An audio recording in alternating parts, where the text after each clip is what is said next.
நினப்பு நெஞ்சுக்குள்ள இருக்குமே. என்ன நீ சொன்னாலும் கேட்கணும்னு தோணுமே.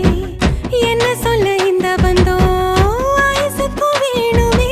நெஞ்சில நெஞ்சில உள்ளதெல்லாம் கண்ணுல கண்ணுல நான் படிப்பேன். என்னிடம் வந்து நீ கேட்கும் முன்னே அதை கையில நான் கொடுப்பேன்.